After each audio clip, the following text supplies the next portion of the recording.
د انډراید موبایل استعمالونکو تاسو به ډیر زیات د ګوګل اپلیکیشن سافټویرونه استعمالوي، خو نن درته داسې یو سافټویر ښیم چې یقینا تاسو به ډیر زیات حیران کړي. ډیر د کمال ډک او فایدهمن سافټویر او اپلیکیشن دی. نو راځئ چې دغه طریقه درته وښایم. ملګرو که زما یوټیوب چینل مو نه وي سبسکرایب کړی نو دا حتما د سره سبسکرایب کړئ. نو دغه اپلیکیشن یا سافټویر نوم د ګوګل لینک دا تاسو په ګوګل اپ سټور یا پلی سټور کې پیدا کولای شئ. دا به تاسو سمبل اوپن کړئ. هم چې کله اوپن کړئ ملګرو نو ملګرو دغه سافټویر د کمال ډک کوم آپشن چې دی هغه ټرانسلیټ دی.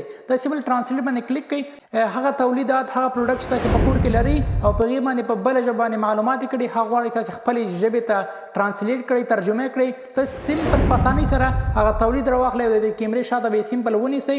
هغه به ډایرکټ تاسو ته معنا کړي. بلکې دا ورته ګورئ اوس ما یې د کیمرې شاته ونیو، دا وګورئ ډایرکټ کې دلته راته ډایرکټ راته په پښتو کې معنا کړ. نو داسې که په هره ژبه باندې داسې یو پروډکټ یو تولید وي هغه په بله ژبه باندې لیکل شوي داسې کولی په اسانۍ سره دغه هلته معنا کړئ. نو ملګرو د هغې بله د کمال ډکه ځانګړتیا دا ده چې تاسې مثال یو داسې پروډکټ یو داسې تولید په کور کې ولرئ چې پېژنئ نه شئ دغه څه شی ده، د دې په اړه باندې معلومات زه له کومه کړم. نو ځای به سمپل هغه پروډکټ هغه تولید راواخلئ او د کیمرې شاته به یې ونیسئ. دلته به د سرچ آپشن باندې به کلیک کړئ. دلته چې کلیک کړئ نو وګورئ ملګرو زه دغه تولید په اړه باندې غواړم چې معلومات ترلاسه کړم. دا مې د کیمرې شاته ونیو، سمپل دغه تاسې تصویر واخلئ. نو دې په اړه باندې ګورئ تاسو ته ډول ډول معلومات درکول کېږي. نو وګورئ ملګرو دغه تولید په اړه باندې مکمل معلومات راوښودل چې دغه نوم څه شي دی، دغه چېرته پیدا کېږي او دغه څه قیمت لري.